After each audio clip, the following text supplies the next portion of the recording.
जैसे दिनों का वहन क्यों करते हैं महाराज जी? सारे दिन भगवान के हैं तो। जैसे मंगलवार को नहीं नहीं करना। नहीं नहीं, इसमें शास्त्र मर्यादा है।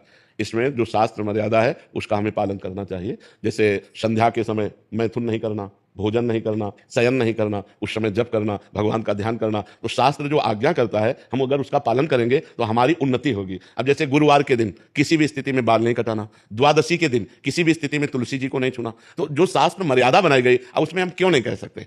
क्योंकि ये ब्रह्म ऋषियों के द्वारा बनाई हुई मर्यादा है। बुधवार को और शुक्रवार को आप बाल कटवा सकते हैं, लेकिन अन्य दिनों में कटवाने से आपके पुण्य क्षय होंगे।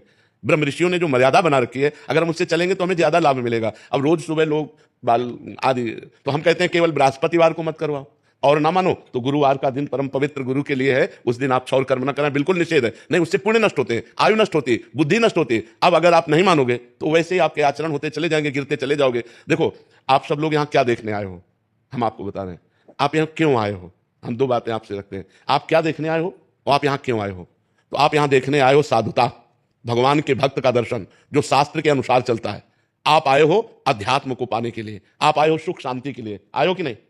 अगर हम धर्म से ना चलते हो तो आप हमारे दर्शन करने आओगे क्या? हम भी तो एक मनुष्य हैं, हम भी तो आप जैसे ही हैं। अगर हमारे अंदर अध्यात्म ना हो तो आप क्या सुनने आए हो? तो आप सोचो, उन्हीं ब्रह्म ऋषियों ने ये मर्यादा रखी। वैसे ही जब हम चलते हैं तो हमारे अंदर तेज, हमारे अंदर शांति, हमारे वचनों का प्रभाव, हमारे दर्शन मात्र से तुम्हें सुख मिलेगा। तो क्या वो आप नहीं बन सकते? आप विचार करो। तो जो शास्त्रों में लिखा है उस पर हम क्यों में नहीं लगाते, उसका हम आचरण करते हैं। जैसे डॉक्टर कहता है कि आपको ये नहीं खाना, ये नहीं खाना, ये नहीं, तो हम उनसे क्यों बोलते हैं क्या दही नहीं खाना? अरे भाई, दही तो बहुत अच्छी चीज है, क्यों नहीं खाना? क्योंकि तुम्हारा रोग बढ़ जाएगा। जब तुम ठीक हो जाओगे तब तुम सब कुछ कर सकते हो, लेकिन जब तक ठीक नहीं होते तब तक तुम्हें दही नहीं खाना, ऐसा मना किया जाता है ना। जब तक हमारा ज्ञान नष्ट नहीं हो जाता तब तक ये सब बातें, और ज्ञान नष्ट हो गया तो फिर कोई नियम नहीं, फिर वो सबके ऊपर पहुंच जाता है। जब स्वस्थ हो गया तो खूब दही खाओ, क्या परेशानी है? जब आप आत्मा स्वरूप में स्थित हो गए, देह भाव खत्म हो गया, तो बार बने या बना रखा रहे, क्या फर्क पड़ता है? तो हम अभी देहाभिमानी हैं, देह भाव से चलते हैं, तो हमें शास्त्र के नियमों का पालन करना। जो आज शास्त्र के नियमों का पालन नहीं करते हैं तो गिरते चले जाते हैं। अब ये शास्त्र आज्ञा करता है, जिस दिन से गर्भ आ जाए उस दिन से माता पिता को ब्रह्मचर्य रहना चाहिए। क्यों? क्योंकि वही वीर शक्ति फिर उसके ऊपर जाएगी तो उसके दिमाग पे, उसके अंगों पे वो कुप्रभाव पैदा करेगी, वो उसकी हानि पैदा करेगी और उसमें गलत संस्कार पड़ जाएंगे। कौन मानता है? शास्त्र जो आज्ञा करता है अगर उसके अनुसार चलो तो आज सब सुखी हो जाए। पर शास्त्र की आज्ञा का कहां पालन हो रहा है? बोले प्रातः काल उठना चाहिए, ब्रह्म मुहूर्त में उठ करके गुरुजनों माता पिता के चरण छूने चाहिए। कौन मान रहा है? प्रातः काल उठ के रघुनाथा माता पिता गुरु नावे माथा, मातृदेवो भव पितृदेवो भव अतिथि देवो भव। कहां गया? पहले लिखा होता था घरों में बड़े अक्षरों में अतिथि देवो भव, अब लिखा होता कुत्ते से सावधान, नहीं लिखा होता।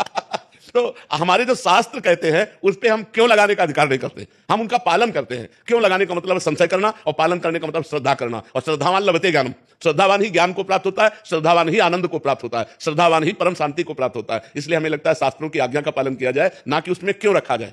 बस समझना है, हर भाव को समझना है। शास्त्र मर्यादा है। जैसे देखो, कहते हैं हम सब एक हैं, हम भी कहते हैं सब एक हैं। अब एक पिता के दो पुत्र हैं, एक बड़ा एक छोटा है। अब छोटा वाला बड़े के पैर छूता है, छूता है ना। अब ये मर्यादा है, शास्त्र मर्यादा है। तो देखो कितना अच्छा लगता है अगर छोटा वाला आकर के कर दे कि जिस बाप से तुम पैदा उसी बाप से हम पैदा हैं, क्या कमी जो तुम्हारे पैर छुए? उदंडता कही जाएगी कि नहीं कही जाएगी? और जब भैया कह के पैर छूता है तो हाथ। तो ये जो हमारी एक मर्यादा बनी हुई है, जो हमारे शास्त्र आज्ञा बनी हुई है, उसका पालन करने से हमें आनंद मिलता है, हमें शांति मिलती है, हमारी उन्नति होती है। और जब हम शास्त्र की आज्ञा का उल्लंघन करते हैं तो अशांति होती है, क्लेश होता है और हम अवनति को प्राप्त होते हैं। इसलिए हमें लगता है जो शास्त्रों में लिखा है उसका अक्षरशः पालन करना चाहिए।